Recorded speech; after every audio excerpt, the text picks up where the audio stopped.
여러분 안녕하십니까? KBS 9시 뉴스 경남입니다. 설 연휴 첫날인 오늘 경남의 고속도로는 대부분 원활한 흐름을 보입니다.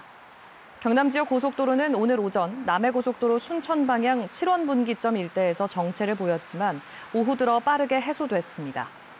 도로공사 경남본부는 사회적 거리 두기 시행으로 가족 간 모임도 자제되고 있는 만큼 이번 설 연휴 기간 극심한 정체는 없을 것으로 내다봤습니다.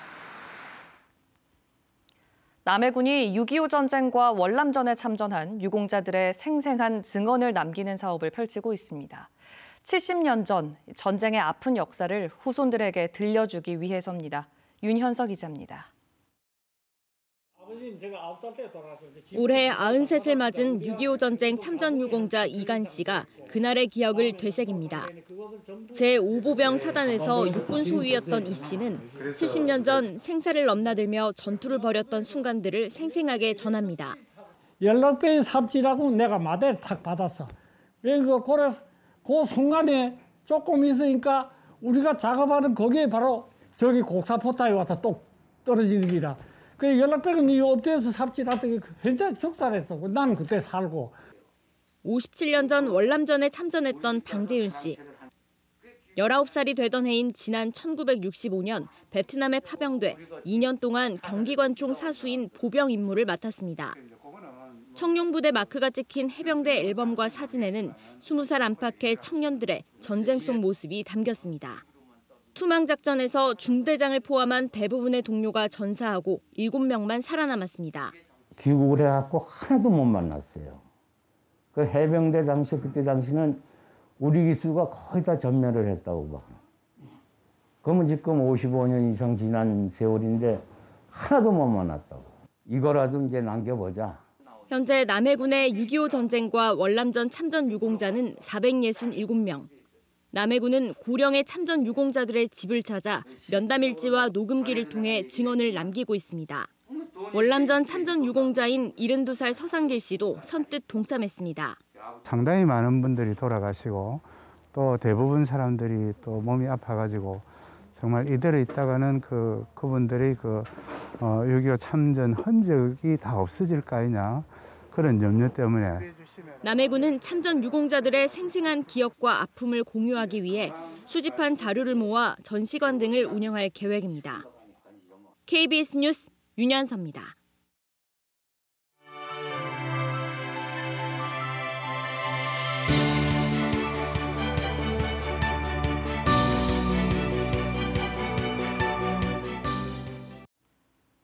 경남의 청년 일자리 문제를 짚어보는 연속보도 순서입니다. 경상남도와 서울시가 서울에 사는 청년들이 지역 중소기업에 취업하도록 연결하고 있습니다. 이 사업으로 발굴한 지역 중소기업의 좋은 일자리는 경남의 청년에게도 도움이 될 것으로 기대됩니다. 차주하 기자의 보도입니다. 맞춤형 간식을 배송하는 창원의 한 창업 초기 회사. 입사 4개월 차인 웹디자이너 22살 김서정 씨가 상품을 촬영하고 디자인 작업을 거쳐 회사 홈페이지에 올립니다. 서울에 살던 취업준비생이었지만 회사와 함께 성장하고 싶어 경남에 왔습니다. 네이밍 있는 회사라기보다는 저랑 맞는 회사가 더 중요하게 생각을 하거든요. 재밌게 회사 생활 할 수 있겠다 이런 생각이 많이 들어서 바로 지원하고. 이 회사의 직원 11명 가운데 2명은 서울 청년. 경상남도와 서울시가 지난해부터 시작한 지원 사업에 참여한 겁니다. 서울에 집중된 청년 인구를 지역에 분산하고 지역 중소기업은 7개월 동안 인건비를 지원받을 수 있습니다. 부인난을 겪던 창업업체도 만족도가 높습니다. 매칭이 잘 안 돼서 그런 좋은 인재들도 빠져나가고 저희도 그런 인재를 구하기가 좀 힘든 것 같습니다. 지역에서. 분야를 지원을 하는 이렇게 시스템이 돼 있어가지고 오히려 사실 그냥 저희가 일반 채용하는 것보다는 훨씬 더 메리트가 좀 있었습니다.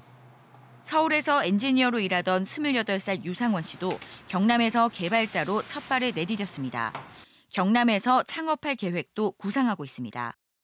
돈 주고도 솔직히 못 배우는 경험이거든요. 스타트업을 한다든지 아니면 회사를 차린다든지 사업을 좀 저도 따로 시작을 해보고 싶고 이 경남에서요. 경상남도와 서울시는 올해 경남의 중소기업에 취업하는 서울 청년 8명에게 매달 185만 원씩 8개월여 동안 인건비를 지원할 계획입니다. 발굴한 좋은 일자리 정보는 경남의 청년들에게도 제공할 예정입니다. 경남 도내의 우수한 중소, 중견 기업들을 발굴하고 경남 도내 청년들에게도 더 좋은 일자리를 창출할 수 있는 지역의 경계를 넘어 청년 인재를 붙잡기 위한 자치단체와 기업들의 노력이 질 좋은 청년 일자리 창출로 이어질지 주목됩니다. KBS 뉴스 차주아입니다. 경남에서는 오늘 코로나19 신규 확진자로 양산에서 4명, 거제에서 1명이 발생했습니다. 양산의 확진자 2명은 어제 확진자의 접촉자로 이들과 접촉한 1명이 추가로 확진됐으며 또 나머지 1명은 부산 확진자의 접촉자입니다. 거제 확진자는 지난 1일 나온 목욕탕 집단 발병 관련 확진자의 접촉자입니다. 이로써 경남의 누적 확진자는 2,045명, 입원 환자는 101명으로 줄었습니다. 창원지법은 버스기사에게 욕설을 한 혐의로 58살 김모 씨에게 벌금 100만 원을 선고했습니다. 김 씨는 지난해 8월 창원의 한 시내버스에서 술에 취해 요금을 제대로 내지 못했고 이에 요금을 미리 준비하라는 버스기사에게 욕설을 하는 등 많은 승객들 앞에서 버스기사를 모욕한 혐의로 기소됐습니다. 설 연휴 기간 경남 지방은 포근한 날씨가 이어지다가 연휴 마지막 날인 일요일 오후 비가 예상됩니다. 설날인 내일 경남 지방의 낮 최고 기온이 15도에서 18도까지 올라가는 등 연휴 마지막 날까지 포근하겠지만 일요일 오후부터 비가 내리고 다음 주에는 다시 추위가 찾아오겠습니다. 남해 동부 해상의 물결도 1에서 2m로 섬 지방의 귀성 귀경길에 차질은 없겠습니다.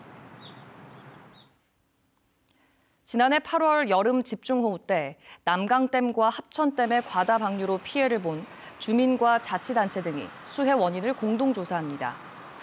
진주와 사천, 합천 지역 주민 대표와 자치단체 관계자 등이 참여하는 남강댐과 합천댐 하류 수해 원인 조사 협의회는 오는 6월까지 원인 조사 용역을 하기로 했습니다. 조사 협의회는 홍수 피해와 수문 개폐 상황 등을 분석해 피해 보상과 함께 근본적인 개선 방안을 마련하기로 했습니다. 삼성중공업이 국내 최초로 9,200톤급 대형 선박을 이용해 원격 자율운항 기술 실증에 나섭니다.